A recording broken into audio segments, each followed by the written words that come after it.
All right, it's time to break down the film one scene at a time. Act 1. Why don't we set some shit Our up? film begins with the quote, "When I die, bury me deep, lay 2 speakers at my feet, wrap some headphones around my head, and rock and roll me when I'm dead." Which I'm pretty sure was the last quote that Gandhi ever gave. Actually, quick fact, the quote appears to be the last words of Douglas Roberts, a man convicted of kidnapping, robbery, and murder who was executed on April 20th, 2005, but isn't credited in the film. It's a good date. Yeah, Yeah, my birthday. Good things always happen around that time. It's always, every year, something wonderful happens around the anniversary of Hitler's birth. Yeah, I thought that was a pretty metal way to go out, right? Yeah. Yeah, Pretty metal. I'm not opening really to the film. sure exactly why he chose that as the first thing to go on screen in this movie, but it fits. Obviously, he's a fan of metal music. Yes. So, this movie, while the soundtrack doesn't have a lot of metal music to it, the movie itself is like a metal album, which is the way I viewed it. I mean, that's kind of what the first watch through, I kept thinking, this feels like a movie where somebody just pulled out a bunch of 70s metal albums and then did some acid and just looked at one cover and wrote about it, and then looked at another cover and wrote about it. yeah. I mean, everything throughout the whole movie just feels like, kind of like that fantasy 70s thing that was going on. Mm-hmm. And then the metal, great. crazy outfits and stuff, of the bikers and shit. Next, we hear the sounds of one of the greatest prog rock bands to ever exist, King Crimson, playing over shots of the forest. Quick fact, the film's opening song, Starless, by King Crimson, originally appeared on their 1974 album, Red, which is also the name of Nicolas Cage's character. Yeah. Red is also an incredible album, one of my favorite King Crimson albums. It ties in well with the way that this movie has themes of cosmology and space stuff, so it works. Next, we see the man we've all been waiting for. Nick Cage is a lumberjack, and he's okay. He sleeps all night, and he works all day. I wrote the same joke. Wrote it word for word. He cuts down trees and he skips and jumps onto a helicopter with his crew. Quick fact, the number 44 on Red's shirt may have multiple meanings.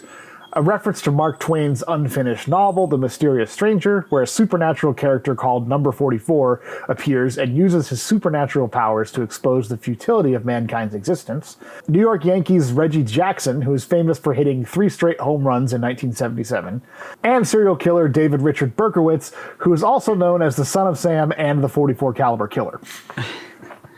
I like to imagine it's the first one of those, but it also kind of fits to have the last one as well. The Reggie Jackson one kind of makes sense too, because he was really popular in 1983, so it seems like something. And then it's also we see that, I'm not sure if it was actually in the movie, but in a cutscene, when he first meets Mandy, she's wearing that shirt, and so that would have been, it's in the movie, years earlier.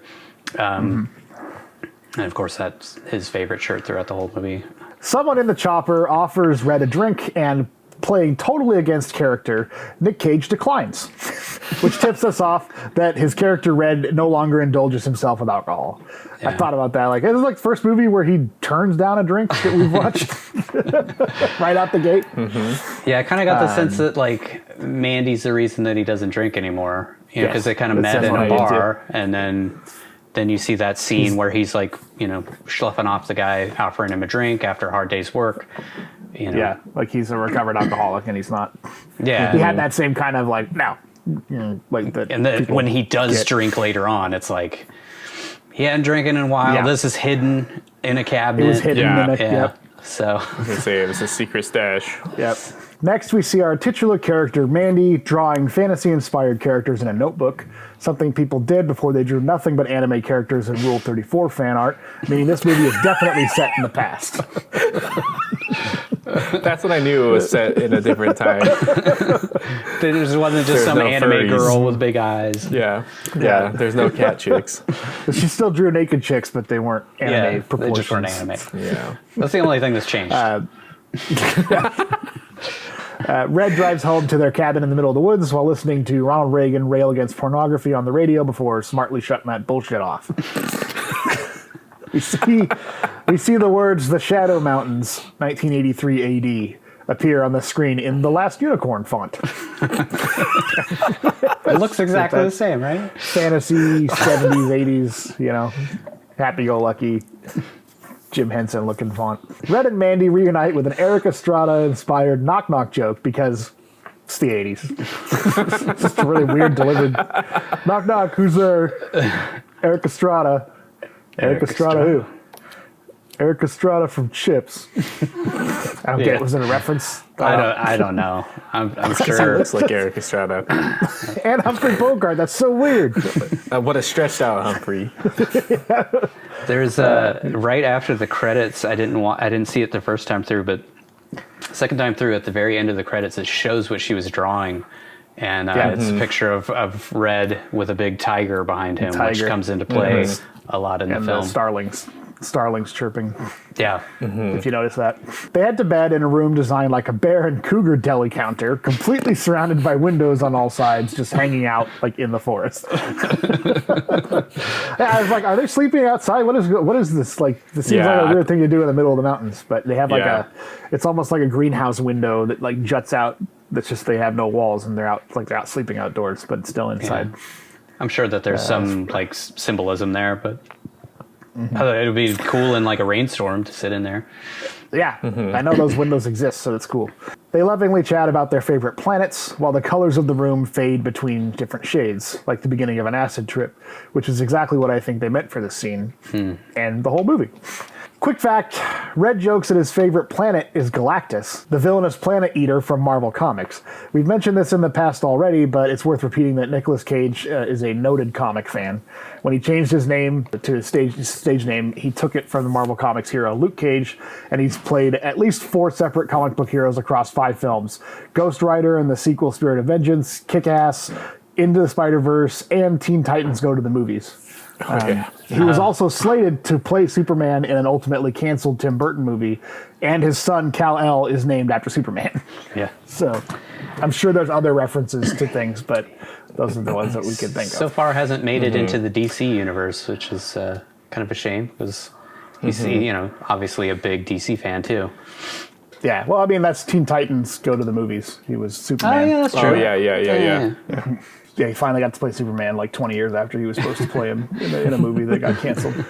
I can't wait to do the deep dive on that. Mandy also says her favorite planet is Jupiter because there's a 1,000-year storm that's been raging across it, which it's probably related to something in the movie. Yeah. But I'll get into it a little bit later. The planets are kind of important to what's going on in the overall scheme of things. We see a shot of the sky, which is like a scene straight out of Color of Space for some reason. It's just like it looked like a matte painting from an 80s like fantasy where they like superimposed stormy clouds over a normal sky, and it was really cool looking.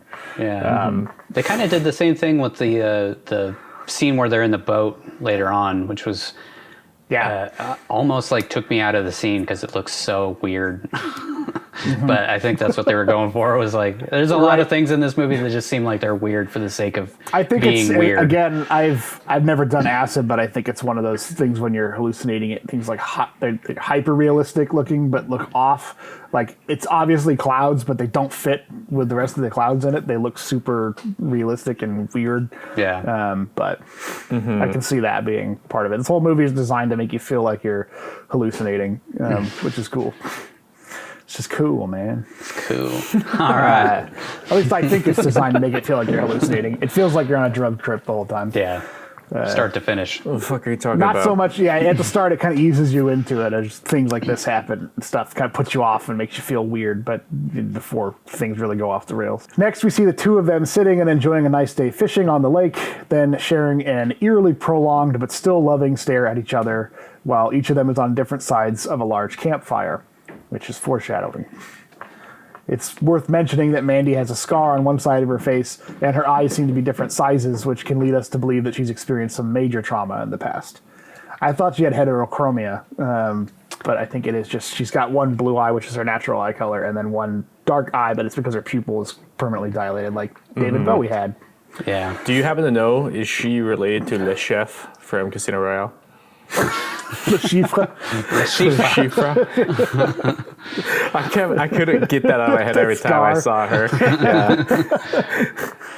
Yeah. I didn't do much of a deep dive on her or the guy who played Jeremiah Sand. I kind of wish I would have, just to see what other kind of roles they've done. I looked up to see that I thought that scar was actually like she had that scar in real life, but she doesn't. She doesn't. It's kind of crazy how like gaunt and kind of strange they made her look in this film, because she's gorgeous, like in everything else I've ever seen. Like she's all done up and beautiful. So yeah, nicely done on the makeup side. I think it was that trying to give you that striking look of her. She doesn't look like anybody else. Yeah, you're drawn to looking at her, and there's all these long shots of her to emphasize that, I think. They wake up in each other's arms the next morning by the fire. Mandy hears a sound in the woods that sounds like Bigfoot and decides to investigate, where she finds a dead fawn which looks to be mutilated. I'm sure there's some symbolism here, but I'm not smart enough to get it. Based on a quick Google search in one of those hippie dream sites, a deer represents inner peace, tranquility, gentleness, intuition, graceful action, and self-awareness.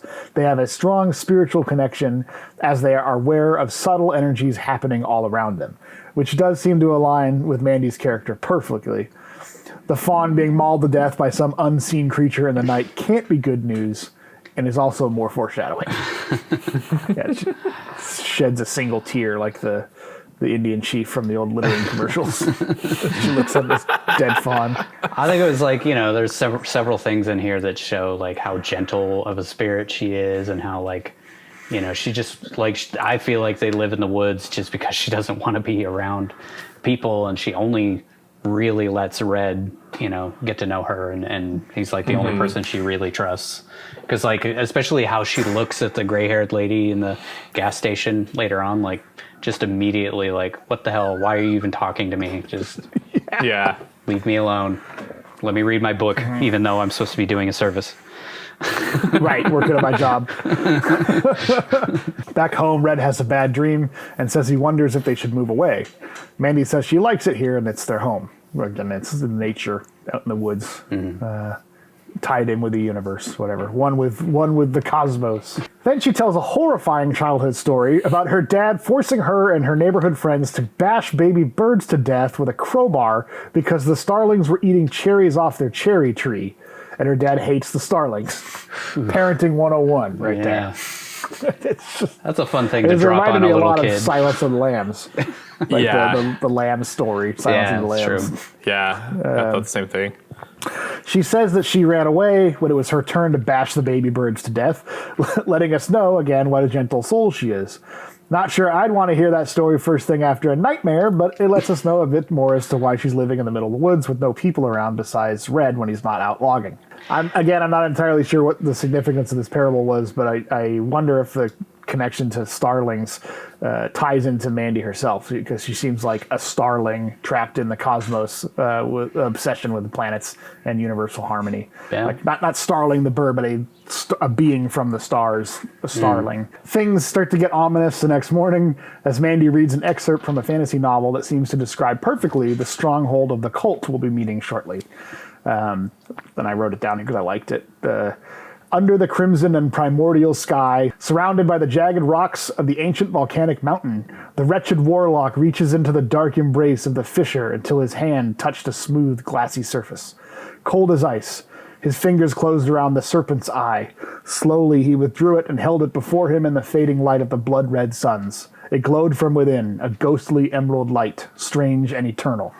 Quick fact, when Mandy is reading her book, she has a Series 2009 $1 bill as a bookmark, and the story takes place in the early 1980s. Okay. I wasn't going to say anything, but I noticed that it really threw me off. It really threw me, and I couldn't, I was like, why am I so fixated on this? Yes, that's a blatant mistake, but really it doesn't matter. And I was just so stuck on it. Yeah, it immediately caught my eye because I was like, it just doesn't look right for 1983. It's just weird. Like, why go to the trouble of using a dollar bill as a bookmark to show for it? Unless it's You know, I think it was the side that had the eye on the pyramid. You know, the weird symbology there probably. I was trying to figure out if there was some sort of symbolism there, but I don't know. I don't see it. I guess the eye makes the most sense, but or maybe they don't care about material things because they live out in the woods and use money for bookmarks and trivial stuff. That makes sense. I like that. I'm sure there's a reason, but it's just or they had a cool bookmark and they lost it before the shoot, and they were like, just and they here's literally $1. couldn't find anything else on the set.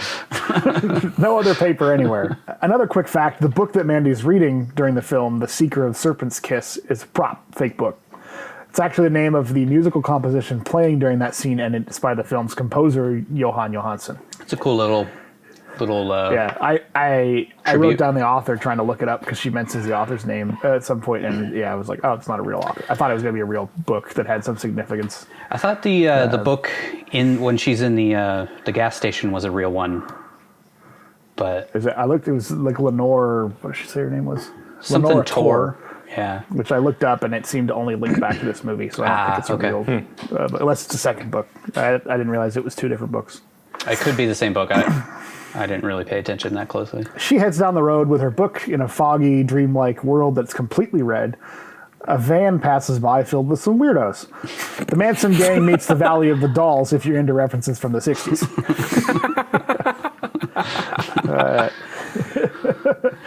The leader of this motley bunch locks eyes with Mandy as they pass her and seems instantly infatuated.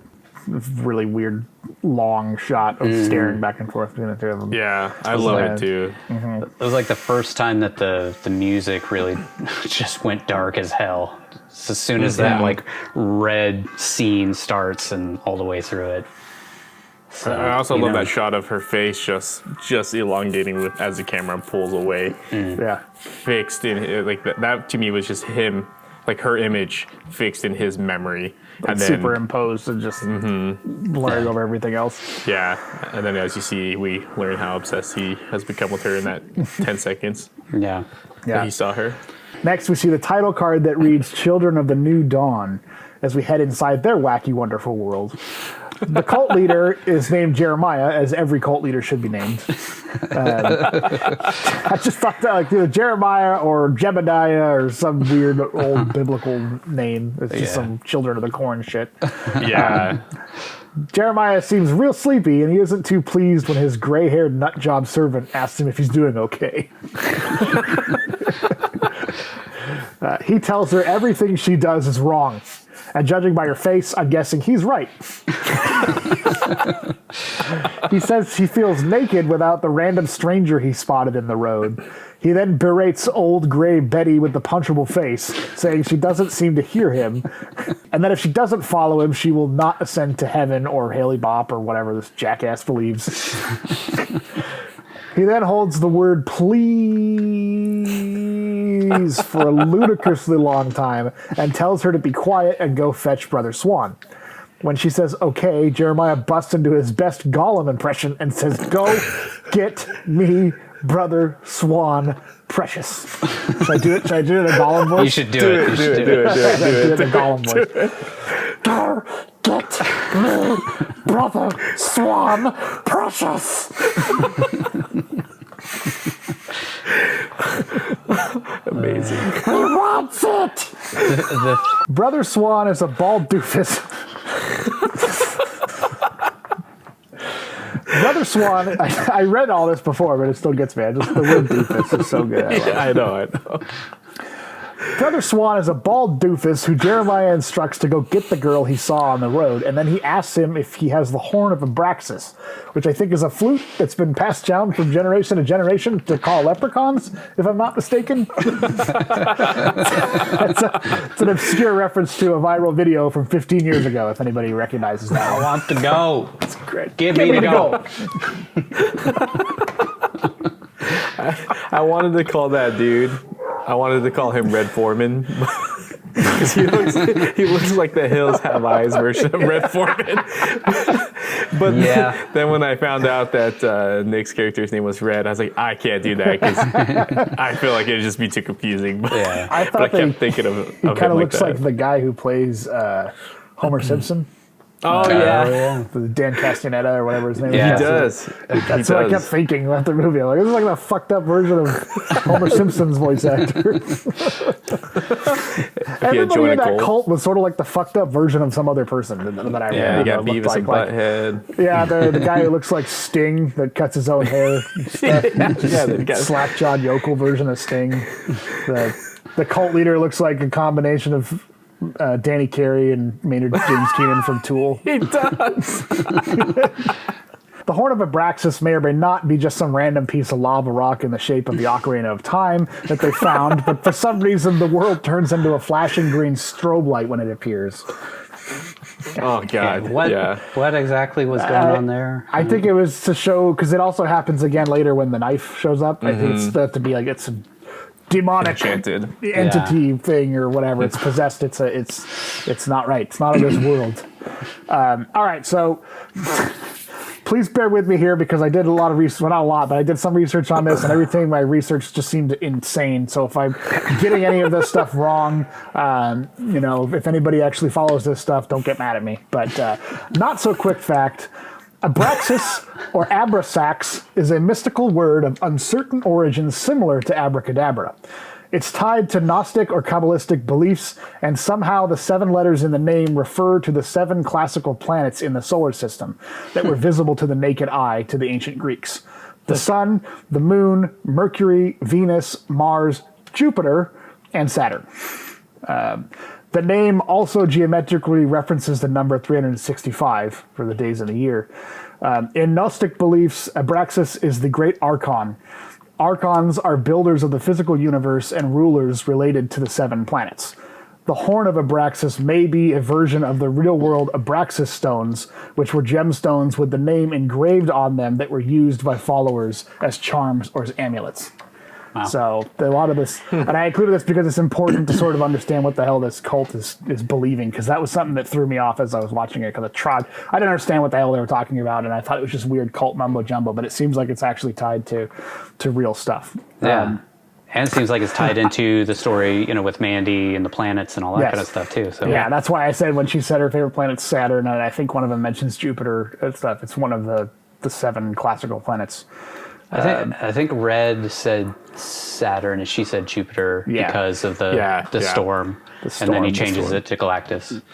Mm-hmm. Yeah, which I think is part of why Jeremiah is drawn to her. Like, she seems to fixate on planets and stuff, and it's related to this belief system that they have, that he sensed it or something.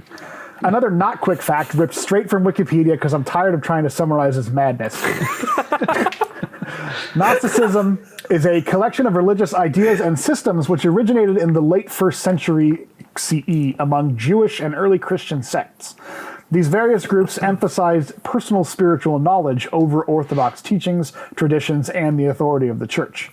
Viewing material existence as flawed or evil, Gnostic cosmogony generally presents a distinction between a supreme, hidden god and a malevolent lesser divinity who is the one responsible for creating the material universe. In the context of this movie, Abraxas is probably the lesser divinity that the children of the New Dawn are obsessed with, is the evil entity that they seem to worship or is responsible for creating existence and stuff. I'm sure there's more if you go back and watch Jeremiah's rambling of stuff to Red that might probably ties into that, but who knows? Yeah, that's great stuff, though. Yeah. It sets a little context up for what happens. Yeah. Deep dive, man. We go deep on this show. Like, reading those articles and clicking different links to different stuff, like, just honestly felt like I was a Lovecraft character, like, researching this shit. Because none of it started. The more you read about it, the less it makes sense, and then it branches off into other things, and it's like all this weird, forbidden knowledge that you probably shouldn't be reading about. Is what it felt like. So, it's kind of a fun exercise, but it made me feel like I was starting to go nuts. I was like, why is this stuff starting to make sense? What is going on? It's like, oh, no. Maybe that's how this all started, with them, as they were like hopping on what was the equivalent back then was like Encyclopedia Britannica, and they just started researching this stuff, and then that sounds shit, this makes sense. Oh my god, this is making insanely good sense. I'm gonna write a song about myself. We'll get to it. It's because they played D&D a lot. It led them down this hole.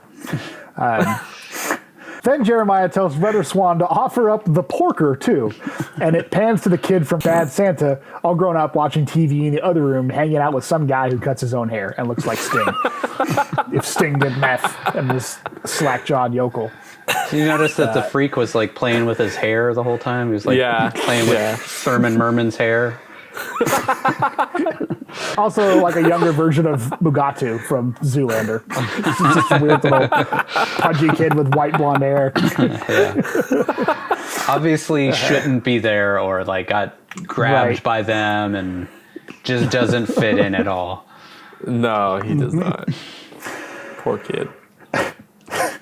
Before Brother Swan takes off, Jeremiah tells him to send in Sister Lucy, because you're never too tired for a little taste of a brainwashed zealot girl.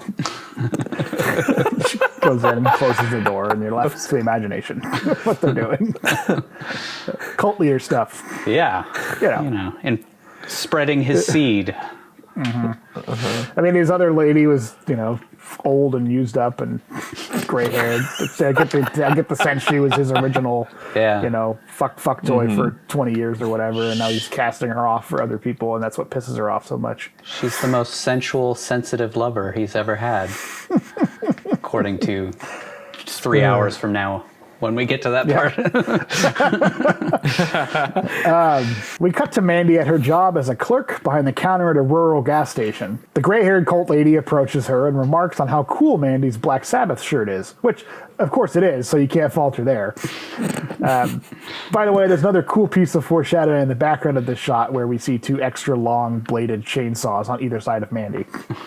It's a cool, nice little nugget. Yeah. Nice. Mandy gives her a get fucked look before saying thanks for complimenting her shirt. Then they chit-chat a second about the fantasy novel Mandy is reading before Mandy tells the creep that she lives near Crystal Lake. Quick fact, it was confirmed that this is a direct reference to Friday the 13th Camp Crystal Lake. Subtle. Yeah.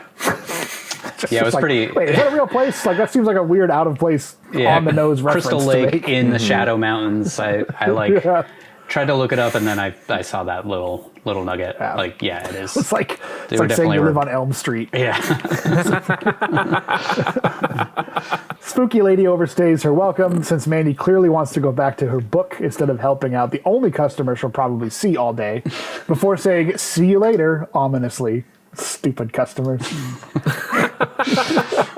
Retail, man. Everybody's work retail hates dealing with them. Yeah. That night, we see Brother Swan, the guy who cuts his own hair, and the rest of the faithful hanging out near Mandy and Red's cabin in their rape van. Yeah, like the mystery machine. Gonna go solve a mystery. Brother Swan blows on the horn of Abraxas, which sounds nothing like you'd expect a lava rock blown into by a fugly bald guy to sound.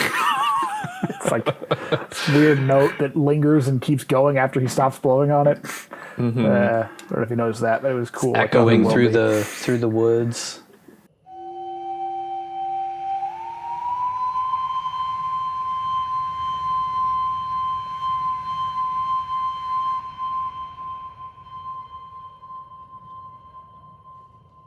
Calling. It felt like it was still just going. Like it sounded. It didn't sound like an echo. It was like he stopped blowing, but it still continued to go. Yeah. The guy with great hair who never closes his mouth and looks like he's waiting anxiously for someone to smell the fart he just let out rolls down up and down the window over and over while they wait for the horn to do its work. As it turns out, the horn of Abraxas oddly works to summon a few extras from a Road Warrior movie. 3 leather-bound freaks on motorcycles appear from the woods while making demon noises. Brother Swan gives one of them some blood or applesauce or something in a mason jar, but the biker/demon/Cenobite/Fallout Raider says blood for blood and he wants more. Next, we see Mandy and Red enjoying dinner at home while watching a sci-fi movie. Red goes outside, lights a cigarette, stares off into the woods suspiciously, and then flicks it after 2 puffs. That's why we have so many goddamn forest fires these days. That kind of behavior right there. Well, spoilers. Smokey the Bear does come around and make him pay.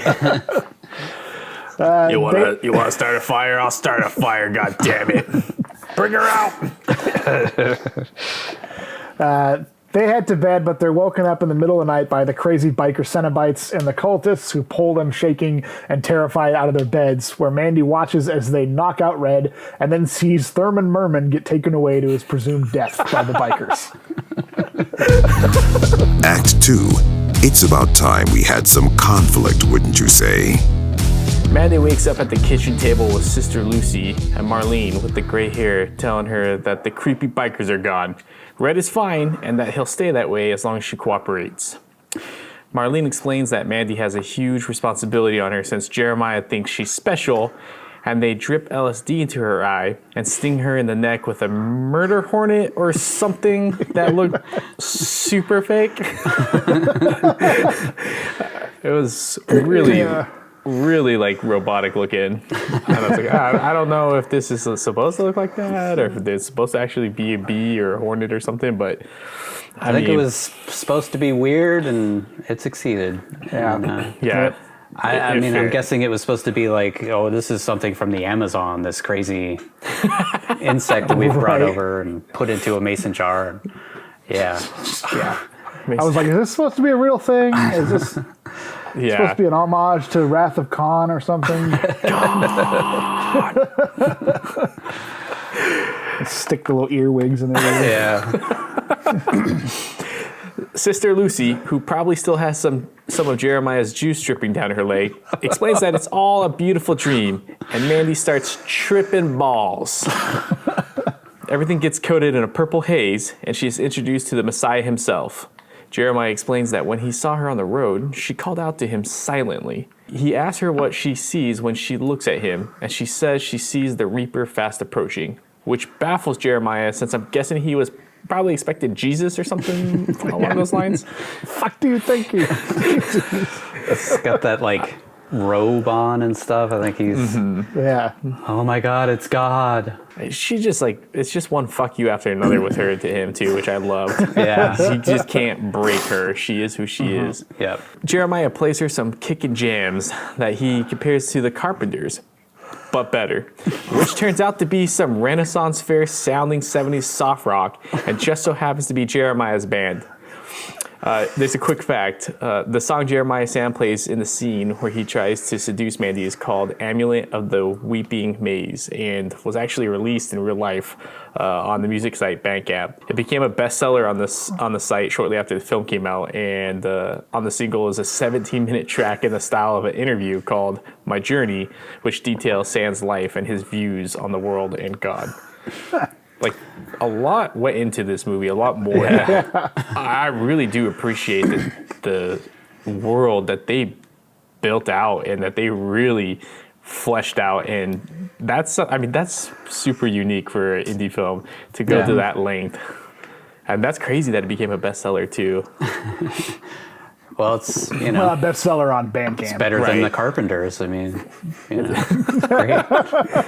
I was listening to it and I was really hoping he was going to tuck his junk and start dancing. I was watching that. I was like, were the Carpenters really that big? I don't know. Like, Yeah, they were it seemed huge. like a weird thing to reference. So you wasn't. Okay. That's Yeah, good. especially to cult freaks like them. The early 80s and stuff. Yeah, I mean, like, Yeah. especially drugged out weirdos like this would love the Carpenters. It just mellows you out, man. Just mellows you. It just mellows, man. Like, just listen to the lyrics, Just man. takes that edge off. The lyrics are all about him and how Jeremiah Sand is a righteous man. And he explains that the record label somehow didn't like his music, even though it's sent straight from heaven. So in a nutshell, he decided to become a messiah because his music sucks. You know, that old chestnut. Yeah. Yeah, Is it just, you know what happened to Manson? exactly the same. Yeah, Exactly. I wonder if they knew each other.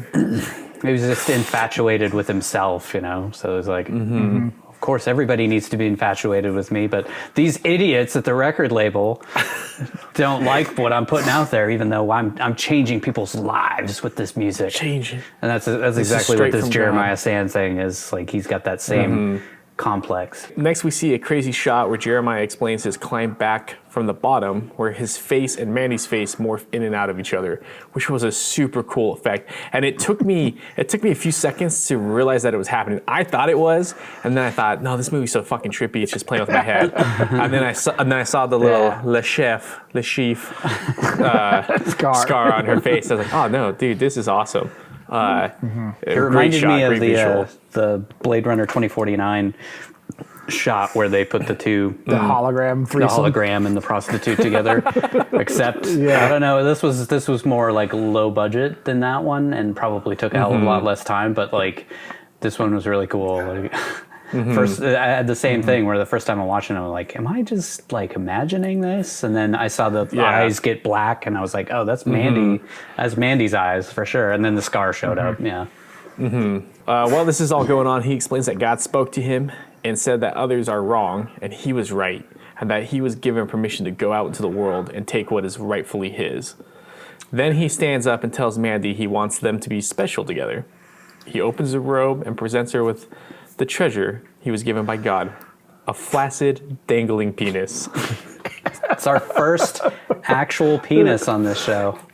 Which it took nine episodes, but it took 9 episodes, and boy did it pay off.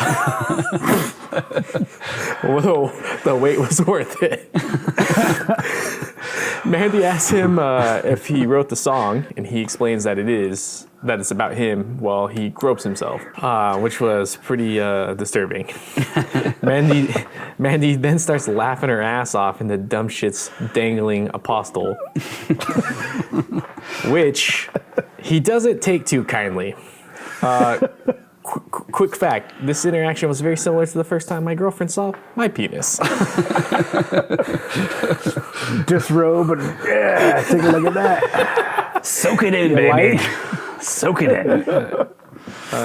Then she laughed at me, and I'm still a virgin 13 years later. She laughed at me, and then I burned her to death. Spoiler alert. He tries giving himself a good tug, but she's completely ruined the mood, and continues laughing as he jacks it, which is kind of a bummer, man. Her laughs get louder and louder as he yells, "Shut up! Shut up! Shut up!" over and over again. He then points at each of the cult members in the room one at a time and tells them not to fucking look at him. If you haven't realized by now, this guy is just a little unhinged. I love it too. Like, he'll point at him. He's like, "Don't look at me! Don't fucking look at me!" And they all do this systematic turn. and then fucking creepy ass Red Foreman sitting there with a little grin on his face, and his head's all turned sideways, like he's getting some pleasure out of it. Yeah, it was like he's seeing his opportunity coming. You know, like he's going to be able to take over this great setup that they've got. Right. Mainly dudes, one old lady, and then pregnant chick. That's the type of cult I want to be. Live in a hole in a fucking abandoned quarry. Yeah. Spoilers. You know, it sounds pretty appealing, actually, now that you say it that way. Pretty dope. Back outside of the druggy purple haze world we've been in since the murder hornet sting, Jeremiah cries like a bitch, saying, Tell me what to do. Oh, tell me what to do. Tell me what to do. Tell me what to do. Tell me what to do. Tell me what to do. Tell me what to do. Like 50 times into a mirror before finally arriving on the solution that comes next. I have to say, like, what a performance out of that dude. I mean, like, you see, like, he just, the way he transitions, saying that shit over and over again until he gets to that moment of clarity. Mm-hmm. Yeah, like, holy shit, dude. You can see that like cult leader facade like crumble, and then show that he's just a pathetic piece of crap, and then he has to build himself back up. Yeah, he's got to pep himself back up into being this flaccid cult leader. Yeah, Linus Roache did an amazing job in this. Like, I haven't really seen him in anything else. He's super British too, and he pulled off an amazing American accent all the way through. Sometimes you know, like Michael Caine, you can kind of tell. Yeah, I had no idea. But no, you never at one point, at any point, are like, oh, this guy's British and faking it. No. Not at all. I mean, he nailed that accent that they chose for his character. Yeah. And not once do you ever see him slip into a British accent, which is incredible because he gives, I mean, shit, he might have the most lines in this movie. I mean, he has monologue after monologue after monologue. Yeah. Yeah, he's a fantastic actor. I gained a lot of appreciation. I've seen him in a couple things, like I think he's in a season of Homeland, if I remember correctly, that Showtime show. And then I'm pretty sure he was in the Riddick movies. I couldn't tell you which one, but I swear he was in one of them, which is interesting because not exactly the type of movies you'd expect somebody of his caliber to be in. But I mean, never mind. Sorry, Vin Diesel is a great A actor. All right. We'll get back into it. So we see Red tied up outside with a barbed wire around his wrist and over his mouth. A shirtless Jeremiah says, "You and that ugly little whore think you're so in love," to Red, and tells him he'll show him love. So he makes Lucy kneel in front of Red and play Russian roulette to show Red how much she loves Jeremiah. Because love. Nothing says love more than Russian roulette. Yeah. Kill yourself, dummy. It's like that scene in, I think it was the first Conan the Barbarian, the first movie with James Earl Jones, where he says, I'll show you what power is, and come to me, child, and he makes the girl like jump off the edge of the cliff. Off the temple. Kind of the same sort of like blind devotion to a messiah. Yeah. Unfortunately, she gets an empty chamber and lives to see another rape-filled day of helping her Lord and Savior drag innocent people out of their houses and watching him get hysterically upset when they don't instantly blow him because of how great the shitty soft rock album is he wrote about himself. Imagine his cult leader kidnaps you. Hey, listen to my mixtape. It's going to be great. It's pretty slamming, right? It's pretty slamming. Of death. Can you imagine just getting railed by this dude and he's playing that shitty music in the background? You're already just in the worst situation you could ever imagine being in, and then he turns that bullshit on. Oh God! Like you're already raping me. Like, please, come on. Don't rip my ears. Yeah. Then Brother Swan calls a baffled and terrified Red human excrement and shows off his cool mall ninja blade that they've charmingly nicknamed the Tainted Blade of the Pale Knight. That also gets a cool green strobe light effect when we see a close-up of it. Quick fact, this is the Tainted Blade of the Pale Knight, straight from the Abyssal Lair. This is a reference to Dungeons & Dragons fantasy role-playing game. Pale Knight is the mother of demons and an Abyssal Lord. So, I guess we kind of gotta... We gotta apologize. D&D really did contribute to people getting into satanic shit back in the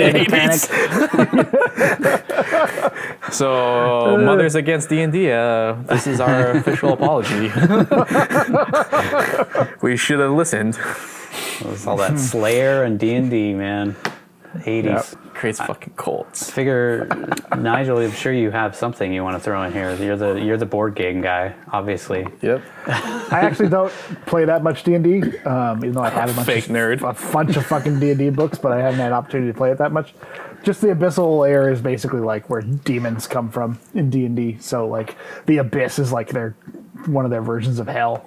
So I didn't realize that was what this was referencing. I thought it was just some other bullshit they made up for the movie, but I didn't bother to look up like I did for Abraxas because I was like, I remember hearing about Abraxas at some point. So that's a real thing.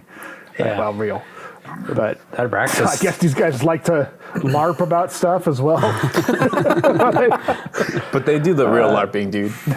And I looked it up, and I did some briefs to see if the Pale Knight was like a lot of D&D stuff was based on real world mythology and religions and stuff, but it didn't seem like it. It seemed like it was something that was actually made up for D&D. So they probably just took that for the movie to make them sound cool with their fake mall ninja laser dagger. But I picture like one of them right off camera, like with a green strobe light, like every time it comes out. You're taking out the Pale Knight. All right, hold on. He's like, hold on. Reading the Advanced Dungeons and Dragons manual when he's giving the monologue about the Pale Knight. You're human excrement. That's what it says here. This gives me +2 to unholy damage.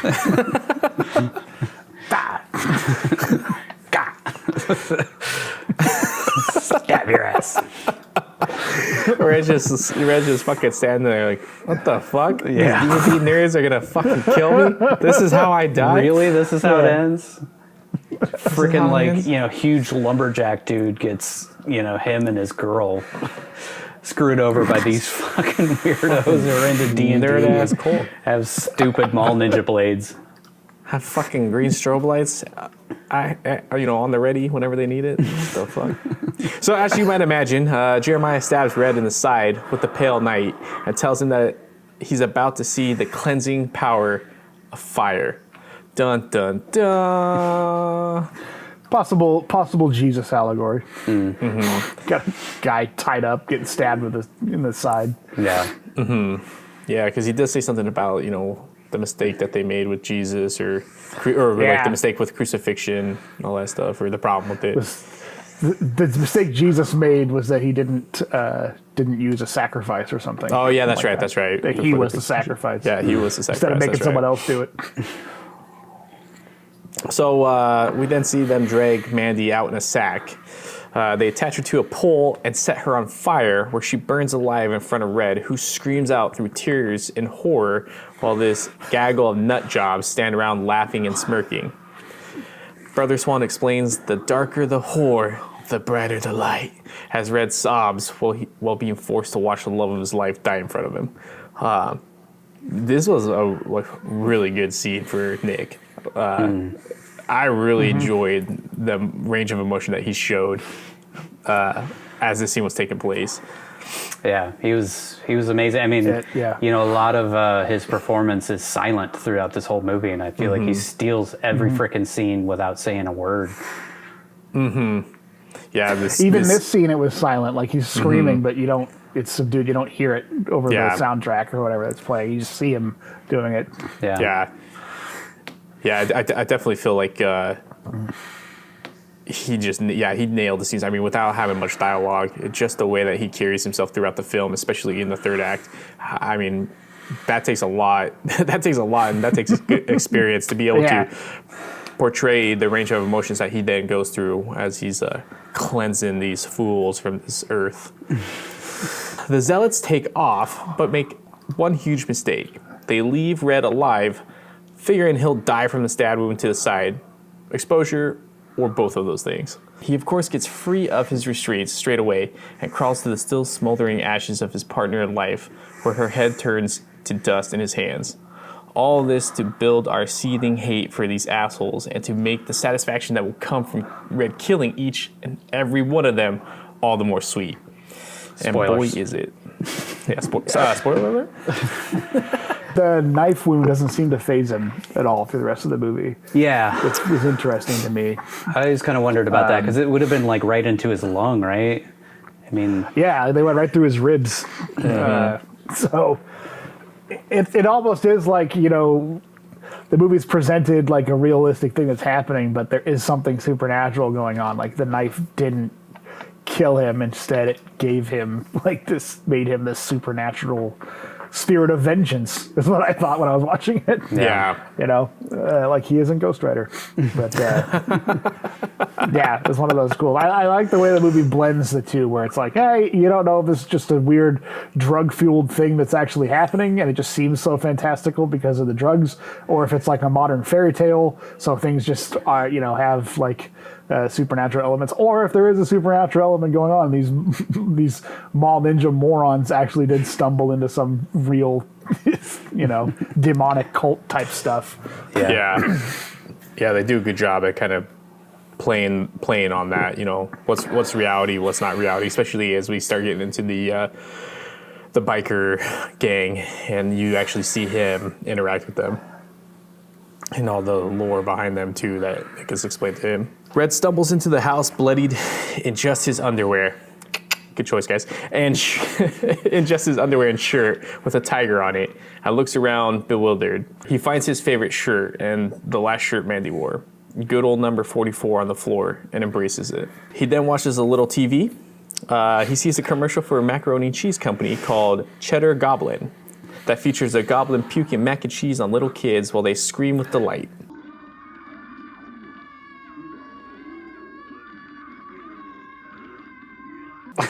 What a weird goddamn thing to have punctuate the scene we just watched.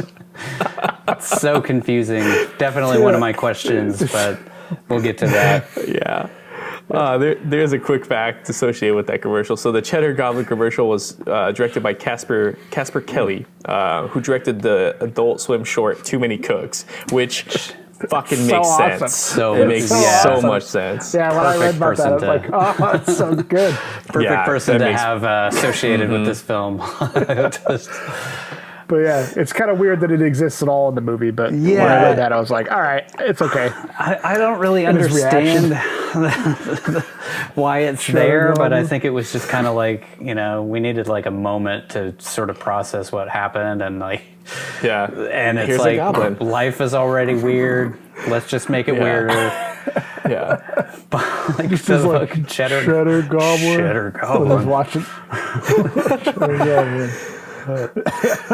I watched that mac and cheese before the Cheddar Goblin does. I almost wonder if there's like something that happened in the director's life where some horrible shit happened, and then he's just regular old TV commercials were on TV, and juxtaposed with the horribleness that happened just made it seem all the more bizarre and surreal. So I could see that. Maybe that's kind of what I got from it. I was like, because it serves no other purpose that I could tell. It does make sense because, like, when terrible things happen, life just goes on, and it goes on immediately, and it's like this whole different world that is, you were previously experiencing while you were watching that sci-fi movie is now replaced by this completely different, crazy reality. But that world kept going. Your world has just come to a completely horrible end, basically, because the person he loved most in life is gone, and he's left in this frickin' place in the middle of the woods, clutching her shirt while watching the Cheddar Goblin. Which, by the way, I watched that. I've seen that Too Many Cooks short like 100 times. I watched that thing like every couple of months. Just it's just so good. It's so good. I finally got it out of my head after about 5 years. Well, and you're then it welcome. came crashing back when I read that was Too Many Cooks guy. Red collapses and falls asleep, clutching Mandy's shirt. He has a heavy metal-inspired cartoon dream where he sees Mandy rotting with white eyes, moaning in pain as her jaw unhinges. He wakes up from the nightmare and heads to the bathroom for the cagiest freak out of the film. He digs a bottle of alcohol from a dresser and starts chugging it through screams of anguish that get louder and angrier with each drink until he sits down on the toilet and starts crying in pain. On the surface, bloody Nick Cage in his underwear and a Tiger t-shirt, screaming like a madman in a bathroom where someone threw up the 70s all over the walls is hilarious. But in context of the film and in this particular scene, it's quite heartbreaking. Yeah. Yeah, I wanted to have fun.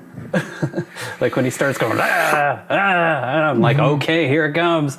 And then when he like sits down in the toilet and it just turns into that like shrieking sob, like that was like, it just took it to this entire different level of like, here's crazy Nick Cage doing a crazy Nick Cage thing. And then all of a sudden it was like, oh yeah, that's that character who just lost his partner in life, I don't know if they were ever married. I don't think they were, because I just figured that they were, they lived together and. I kind of took that too. I don't think they were married. I think they were just. I kept wanting to say wife, but I know it's not. Well, they have different last names, right? In the credits. But I figure they seemed like they've been together long enough to where it's like, it's basically he just lost his wife, Yeah. So that was some heartbreaking shit. Yeah, it really was. He nailed that performance. The pain in his performance is pretty palpable and gut-wrenching as he tries to drink away the horrifying vision of his love being brutally murdered in front of him for no goddamn reason. I don't know if we could even, like, the way you gotta describe it, like, he he downs the whole. It's coupled with like, you know, if we assume that he's a recovering alcoholic, he's got this fifth of vodka settled away somewhere, and he drinks the whole bottle. And the way he does it, like he's chugging it and then he's screaming about it.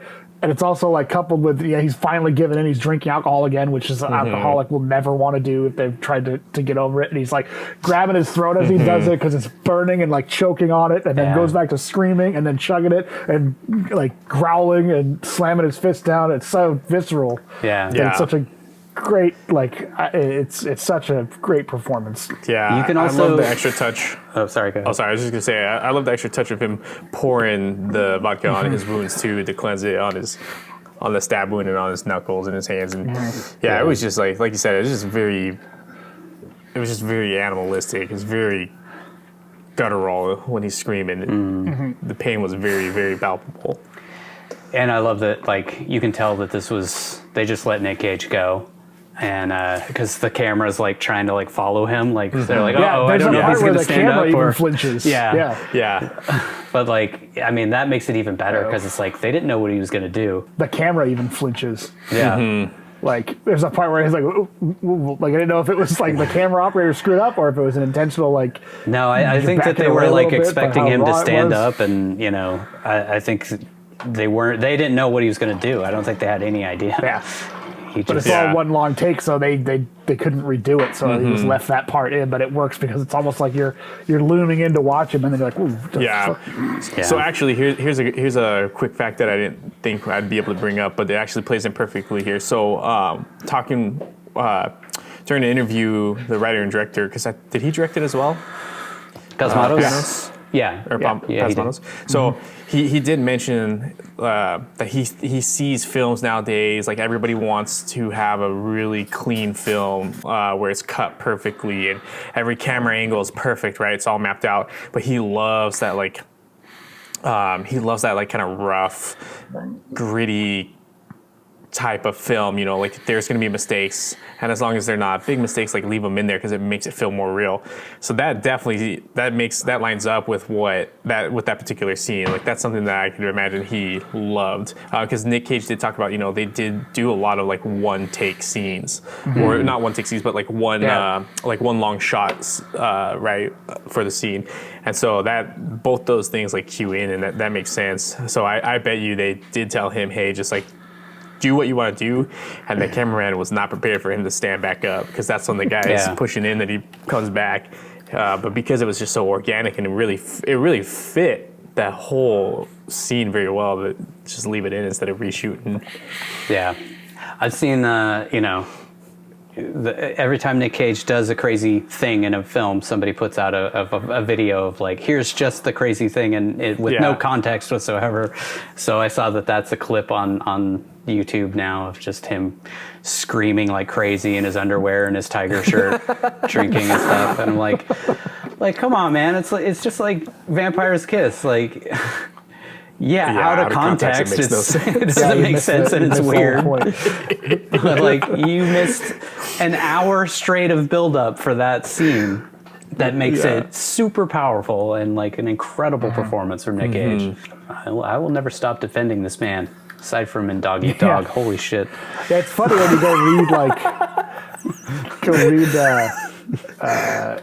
read comments about these movies, like, oh shit, I didn't realize Nick Cage could act. It's like, still, you see people commenting on this movie, like, I didn't realize he could give a performance like that.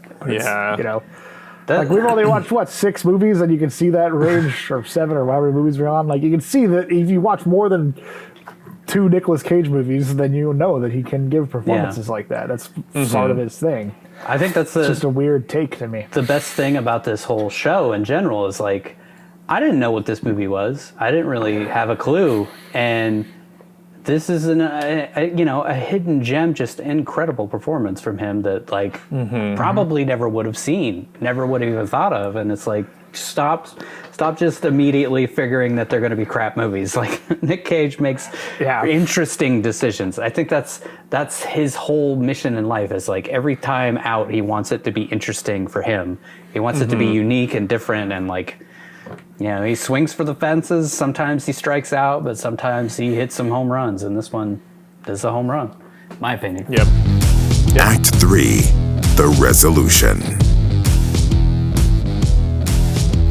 Next, we see Red sporting good old number 44 as he drives to Mac from the Predator's house. It's 100% true. Black don't crack, because that dude looks exactly the same as the first. The first time I ever saw him was in the Predator, like 30 years ago. He looks exactly the same. I mean, like a little bit, saggier. Yeah. But it's the same guy. He looks exactly the same. I was trying to figure out who it was because I recognized him, but I couldn't place it.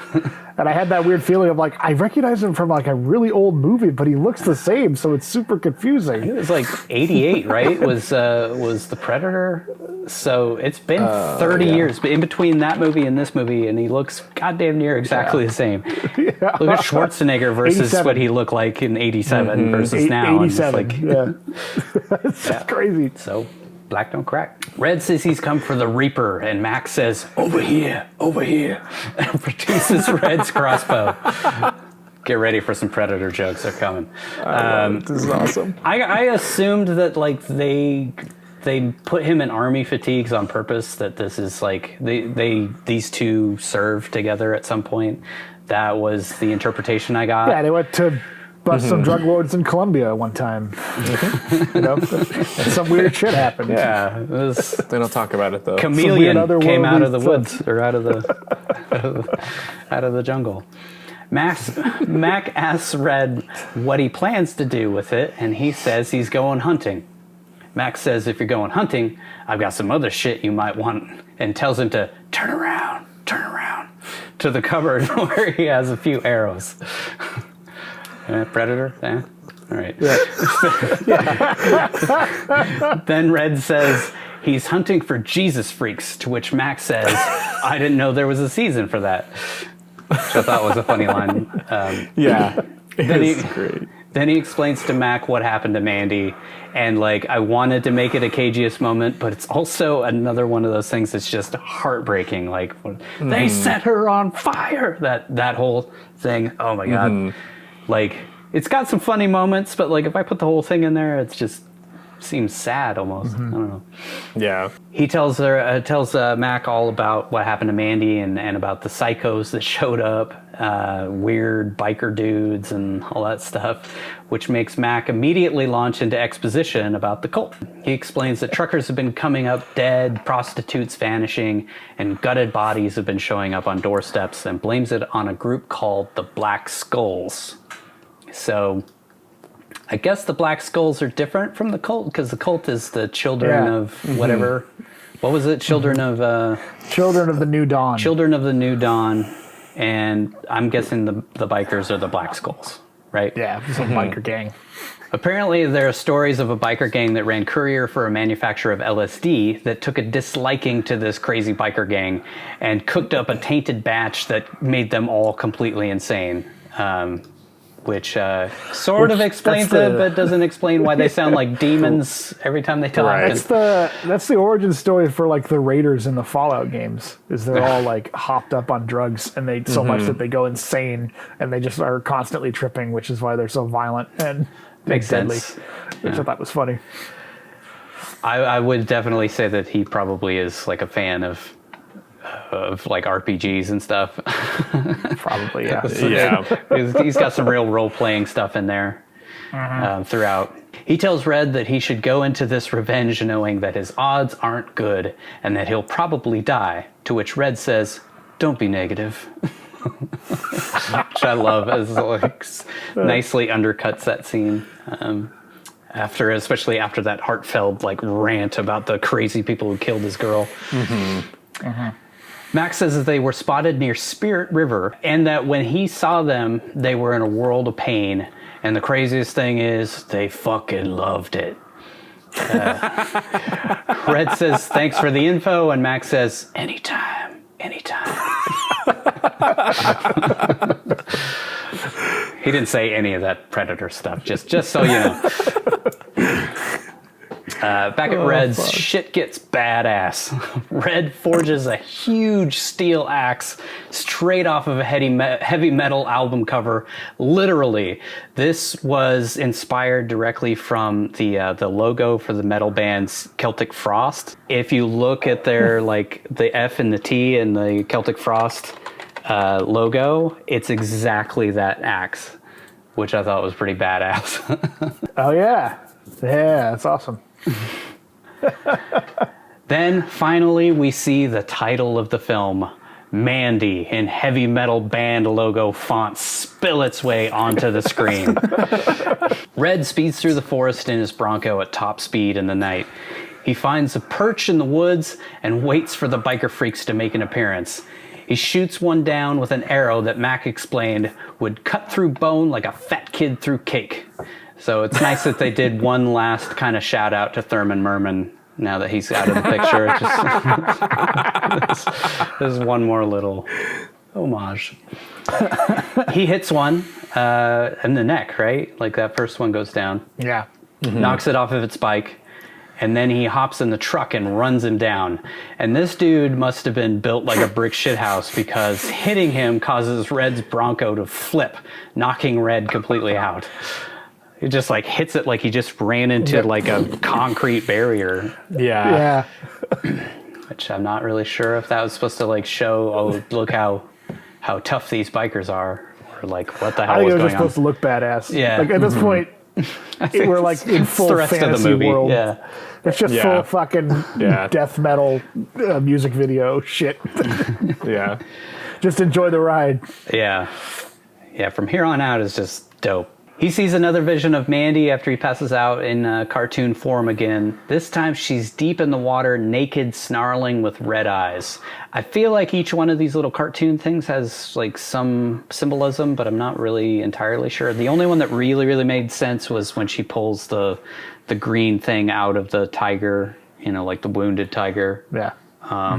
But the rest of these, I'm kind of like, you know, she's crying out for help maybe in the first one, and the second one, she's like trying to give him strength, or I don't know. Yeah, I think they're all reflections of his state of mind in it. So the first one, like she's dead, turned to a zombie, and it's sort of reflecting on, obviously he just watched her die, but now he's dead basically inside, like that part of him's dead. Yeah. The part of him that is her is dead and rotting away.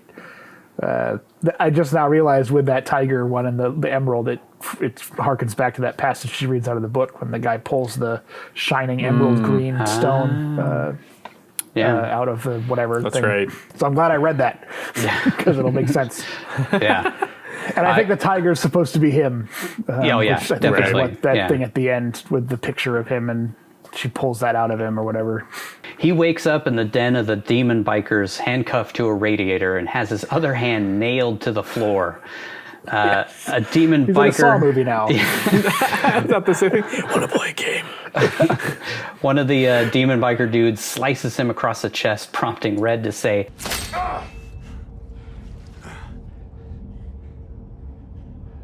That was my favorite shirt. which is, of course, it's number 44, you know. It's funny in context, but it was, you know, that really was his favorite shirt, which comes back, actually. The biker guy punches him in the face and asks if he has a death wish in a kind of weird hiss, which Red says, I don't want to talk about that. Which was probably I my had favorite. subtitles on because, like, everything these guys say, you could be forgiven for not completely even understanding they were saying words and just not it was just like demonic guttural growling and rasping and stuff. Which apparently that LSD that they're on really affects your vocal cords, because he also ends up with the demon voice later on. Yeah. Anyways, he says, I don't want to talk about that. Then he calls the dude a vicious snowflake and kicks him in the leg, pulls the pipe off the wall, then that he was handcuffed to, and beats the biker till he falls into a huge open pit that's like 2 inches from them. Like, yeah, it's just a bottomless pit next to him. the snowflake thing, I actually saw like a little thing on IMDb of that term didn't come around until Fight Club. That was actually where that was first coined, was, you know, you're something or other snowflake. that he says. I forget what the context was, but yeah, that's the first ever literary mention of snowflake in pop culture, and so that wouldn't have made sense in 1983. Wouldn't even have known. Red pulls the nail out of his hand, finds a rusty box cutter, and heads upstairs to see the rest of this charming house of horrors. Next, he sees a dead woman with a man who has apparently been raped to death, judging by him being naked with a very bloody ass, draped over the woman in some random room in this trailer or house or whatever this is. The mobile home. Yeah. I think. In a basement for some reason. Yeah, with a basement with the giant pit in it.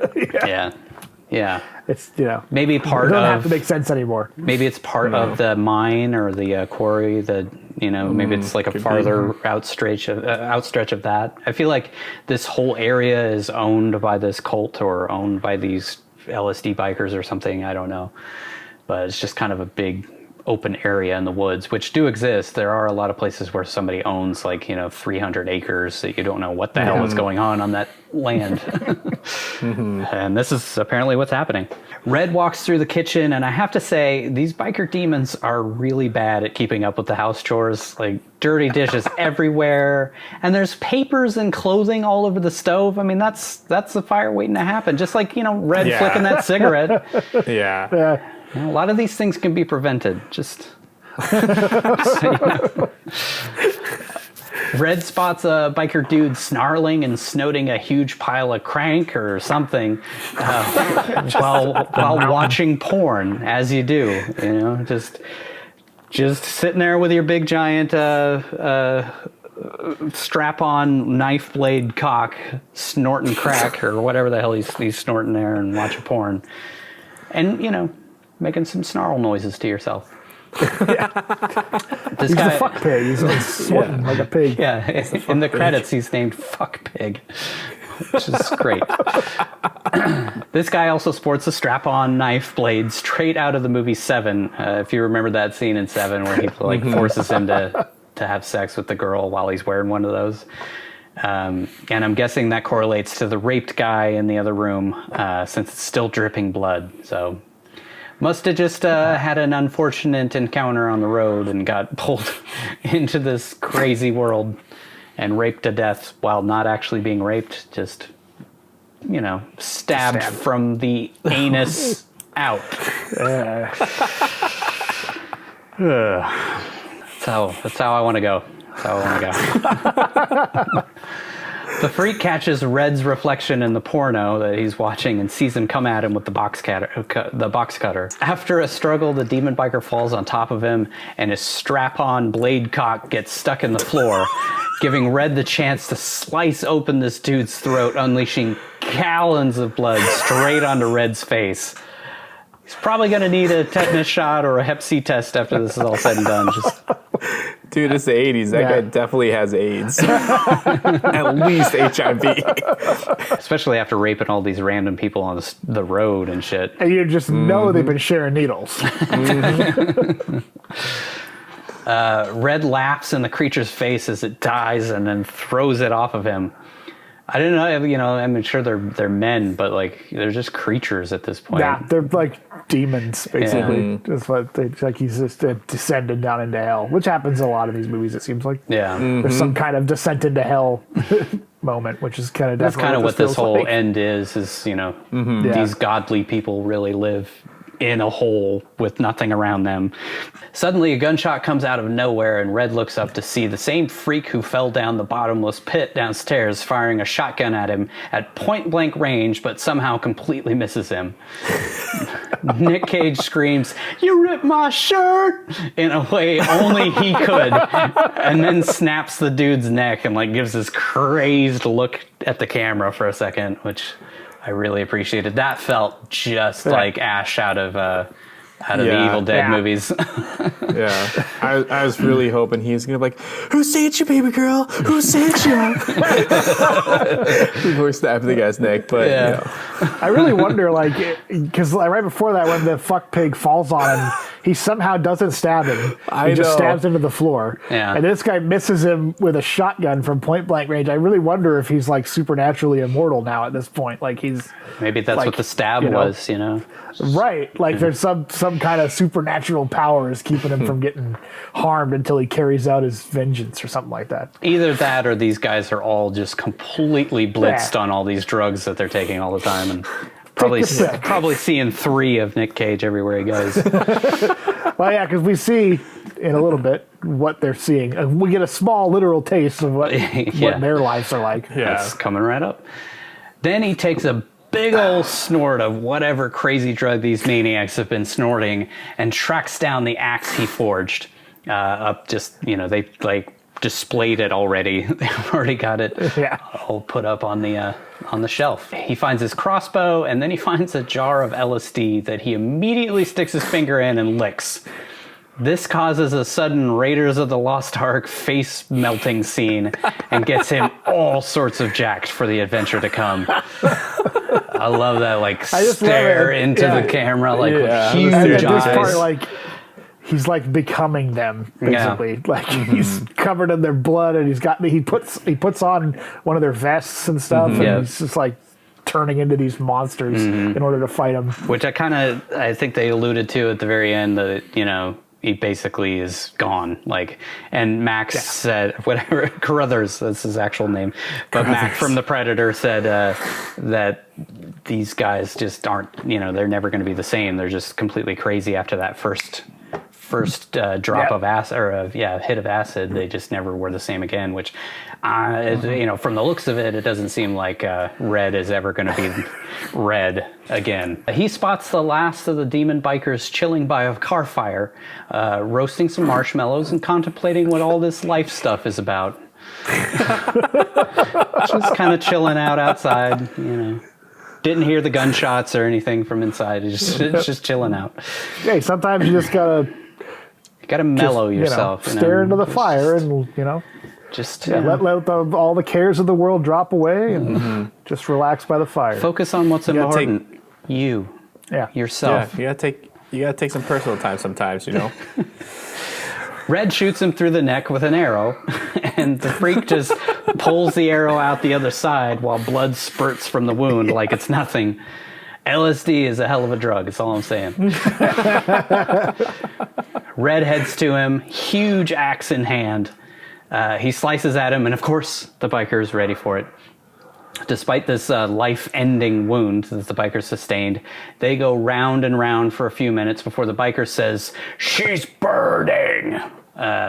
Which makes Red a little cranky, so he kicks the bastard into the burning car. This dude roasts for a few minutes, screaming, "She burns! She burns!" And then Red chops his head off. William Hung making a surprise cameo. She burns! He then spots a cigarette on the ground and lights it off of this dead dude's flaming head.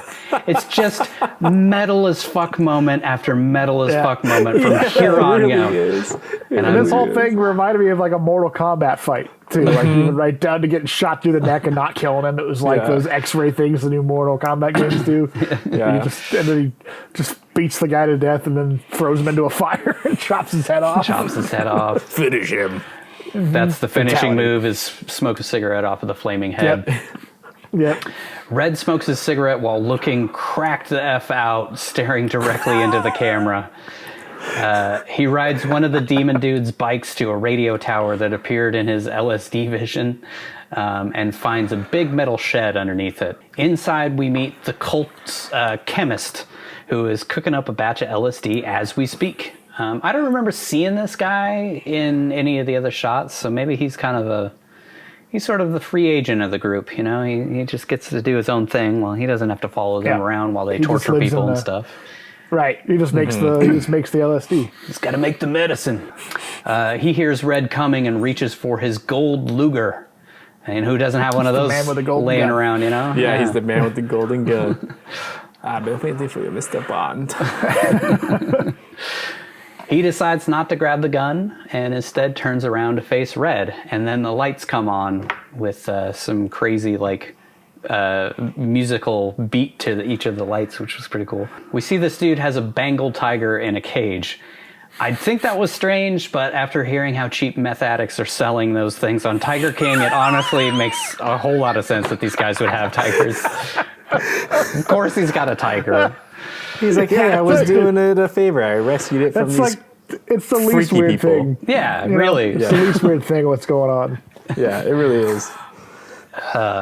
He sneaks some of the, he sucks some of the residual LSD left on his finger from the batch he was making, I guess, to take the edge off of this little encounter with this crazy bloody dude. That can't be hygienic. No. Come on, dude. I mean, you're making this for other people. You gotta at least wash your hands. Fucking glove up here, buddy. Think about it. Yeah, he's not even wearing gloves.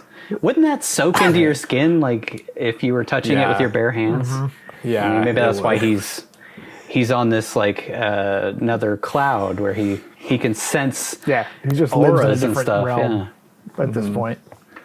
Red stares this dude down without saying a word, and the chemist says, "You're right," and he lets the tiger go so it can fend for itself, since I guess he knows he's probably about to die. I'm guessing that was what was going on there. I was like, he's just like, "You're right. I should let the tiger go so that they can be loose, because you're not coming back for it." I don't know. A lot being said there without saying anything. He looks at Red, who is covered in blood and looking insane, and says, "Oh man, they wronged you," and tells him that he exudes the cosmic darkness. Next, we see huge millipedes at Red's feet, which I guess is part of the cosmic darkness, or just in this dude's drug trance or something. I don't really get that. It's one of my questions. But it was, I guess, a cool little, like, music video or horror movie moment to have right there. Right, that's what I mean. It's like sometimes you just got to stop thinking about it. Yeah. And just, that's unsettling and weird. Cool. Yeah. Neat. Yeah. He tells Red where to find the cult's headquarters, and Nick Cage doesn't say one line in this entire scene, but still manages to be brilliant throughout the whole thing. I mean, he really just kind of holds one look through the whole thing, and it's just kicks ass. This whole movie kicks ass. Red heads through some tunnels on a four-wheeler until getting stuck in some mud in a quarry filled with a bunch of, like, burnt-out cars that look like they were the cult's victims and stuff. Or, the biker gang or whatever. I mean, at this point, it seems like they're just kind of, they do things in tandem. Yeah. So then he heads in on foot before apparently going to sleep, because we see another cartoon. This time, it's an injured purple tiger being pet by a naked Mandy. She pulls a glowing green organ or rock or something out of the tiger's wound, which is in the same spot that Red was stabbed, with the pale night blade. And then she holds it up into the air while it flashes and stuff, which I guess does tie back to that line from the fantasy novel from earlier that she was reading. The green strobe light on the knife and on the Raxus thing. That's true too. There's something tied together. Yeah. Red wakes up to the sight of a salamander just staring at him from the banks of a stream that seems to be near, like, a clear-cut forest, like the whole you can hear chainsaws going off. Really? So, yeah, even in the subtitle it says chainsaws revving in the distance or whatever, which is foreshadowing, but also ties back to, his work as a him being lumberjack. a lumberjack, yeah. He's like, oh shit, I'm late for work. Come on, Sally, you gotta wake me up next time. It makes me wonder, like, if there was something there, like some sort of symbolism, or is this in his head? Because the salamander it looks fake, but it actually apparently was a real salamander that they pulled out for that. But because I saw behind the scenes and they were holding the salamander in their hand. Anyways, next we see Red looking over a cliff. There's a salamander in Color Out of Space too. It comes out of the well. Maybe that's their thing. Oh yeah, that's their calling I just card. remembered that. Yeah. Salamanders are cool, man. I don't know. Yeah, they just look cool. Yeah. It's the lifeblood of our ecosystem. The salamanders are gone. It's just like the bees. Next, we see Red looking over a cliff into a quarry with a wooden church down at the bottom, which seems like a strange place to put your church. But to each their own. The rape van we saw the cult in earlier speeds out of the quarry, and we see it in the forest next, where it runs over some spikes that Red took from the cracked out biker gang guys. I don't know if he had those or he just took them from them, but he like pulled them out of the sink. I was wondering where those came from, and I saw it on the second viewing. Mm-hmm. More D&D references. They look like caltrops that rogues can throw in D&D to slow down enemies and stuff. I'll have to take your word for that. I don't know. I don't know enough about D&D. Turns out our old pal, Brother Swan, is driving, and he says, "This is really not ideal," and hops out to fix the tire. But as he does, Red punches him in the face. He then headbutts him and he drops to the ground, where he says, "She burned brightly, Mandy," which is probably not the best choice of words at this moment, because Red then drives the sharpened handle of the axe into Brother Swan's big mouth, where he dies slowly gurgling a gallon of blood, which is another metal-ass scene. Sister Lucy watches on crying, and Red lets her go, while the music I've heard in every single Mexican restaurant I've ever been to plays in the background for some reason. I'm not really sure what that was about, but we find out the music... Even, the subtitles even say the name of the song, and I can't remember what it is, plays. Like... I don't know. I feel like they even mentioned it in the behind the scenes of like it being important for some reason, and I'm not really sure why exactly. I think probably the translation, the words have something to do with what's going on here. I don't know. All I know is I got a craving for chips and salsa. Hey, some carne asada and a Pacifico. Yeah. We find out the music is coming from the mouth-breathing doofus who cuts his own hair's car, that he is washing with his own spit, which is gross. Thankfully, we see Red's axe spinning in from out of frame, and it's embedded in this moron's head, killing him instantly with blood spraying from his mulleted head. I was glad there wasn't like a fight at all, because like really there shouldn't be a fight. Like that guy would die instantly. This dweeb, yeah. I thought the exact same thing. I was like, thank God he just axed him from a mile away. I don't want to see Butthead and Red get into a fight. Yeah, he's like Beavis and Butthead combined into one person. He really is. He really is. Red slowly makes his way to the next zealot, but decides to grab a chainsaw first. He makes his way to the next victim while still trying to start the chainsaw. But wouldn't you know it, this guy also has a chainsaw, and it's 20 feet long. That's right, folks. Chainsaw duel. Quick fact, the chainsaw fight had to be filmed all in one night, apparently, and Panos Cosmatos said that it was a straight-up living hell to shoot. Which I can imagine. I wonder why. But it was fucking dope, dude, so good job. Yeah, he's metal.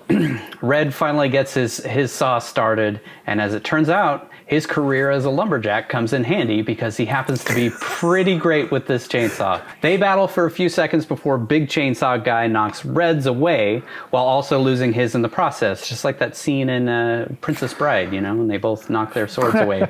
He starts coming at him, but Red grabs a nearby chain just like he does in Ghost Rider and lassos it around this guy's neck and pulls him down onto his own still running chainsaw, spraying his insides everywhere. Metal as fuck. Another Mortal Kombat fatality. Yeah.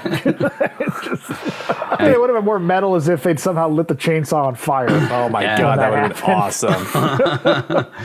Yeah, I just thought, you know, he's probably glad he had all that training for Ghost Rider because it really came in handy.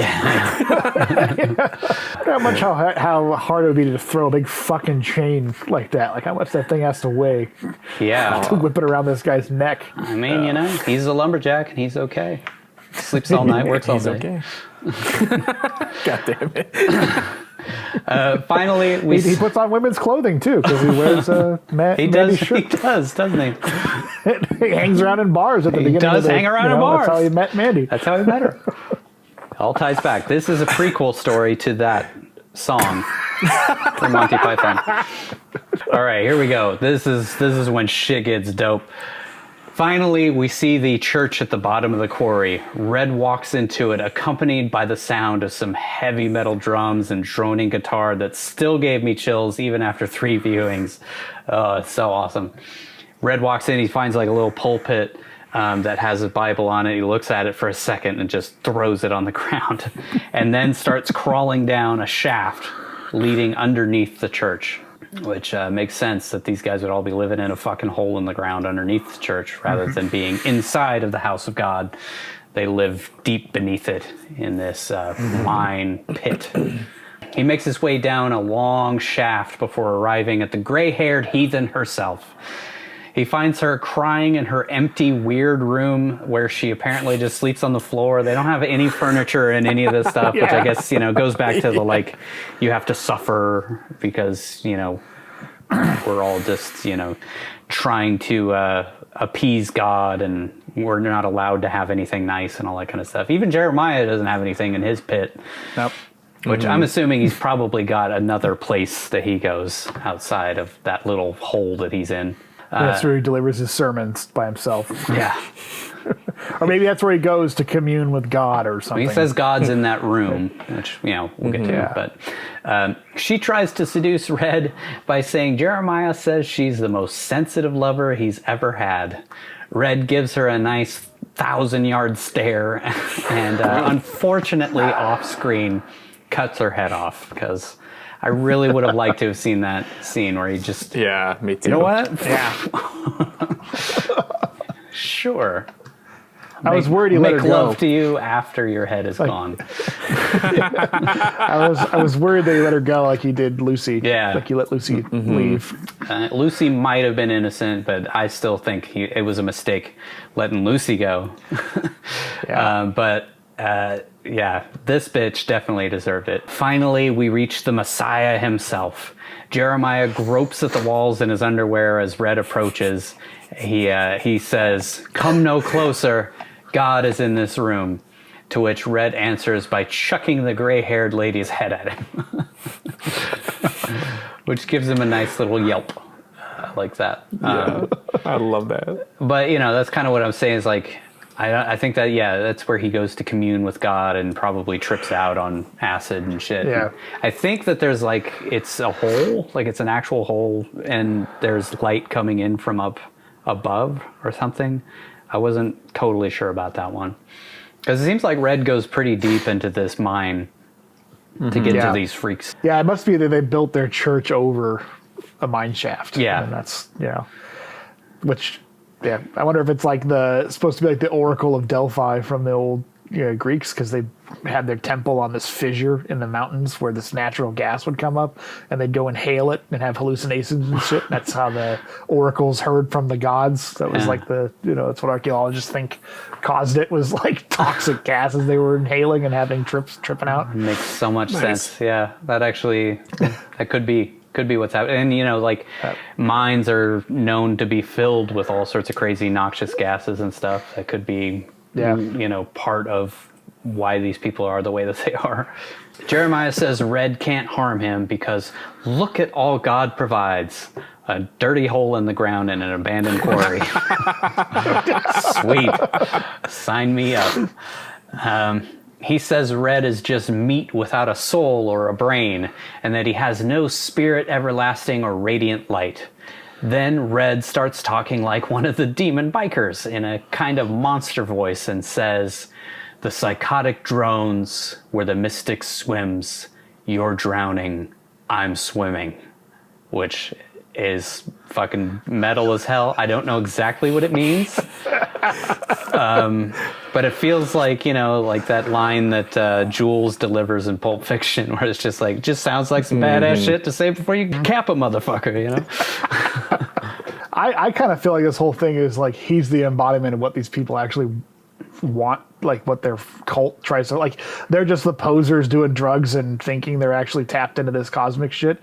And for whatever reason, he actually is, like, he's become the cosmic warrior, like the chief archon, Abraxas, whatever. Like, that's why he's able to just, that he's swimming in all of the stuff that they wish that they were in, but they're just drowning in it. And he's actually the revelation or whatever.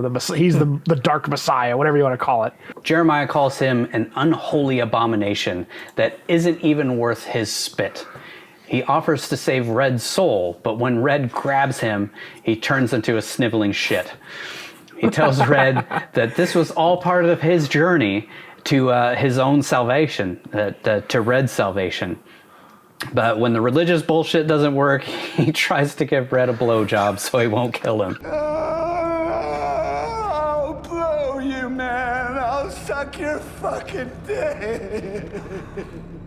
Is that what you want out of me? Which I thought was probably the most realistic thing in this whole movie. I'll suck your dick, man. Just don't kill me. I'll suck your dick. Just please don't. I don't care that you killed all those other people. They meant nothing to me. Which I'm sure they meant nothing to him, obviously. Yeah. Then he flips out and says, I don't kneel before you. You kneel before me. I carry God's gift in my heart, not you. Red then says, I'm your God now. And then he crushes Jeremiah's head with his bare hands. It's just fucking dope. With Jeremiah dead, Red sets fire to the whole compound. He hops in the mouth breather's car he was cleaning with his spit, and then he has a flashback to the first time he met Mandy. They lock eyes across a smoky bar, and then light radiates out from Red when he sees her, which I think goes right back to, him saying that, Jeremiah saying that he radiates light, but Red doesn't. I think that was a callback to that. Next, we see him in the car without all the blood on him and looking like his normal self again. He sees Mandy sitting next to him, smiling back. It cuts back to him, and he's back to being covered in blood and looking insane. And then it goes back to her smoking a cigarette in a different t-shirt, like maybe this is, I don't know, like their first time and then their last time seeing each other. I don't know exactly what the idea was, but she's smiling back at him, and he's smiling at the apparition of her with just this incredibly insane grin on his face. The final shot of the film is Red driving through the forest. The camera pans up, revealing a fantasy novel-looking scene of twisted rock formations and two planets in the sky as the sun is rising. The end. What a crazy trip that movie is, but so satisfying. Such a great movie.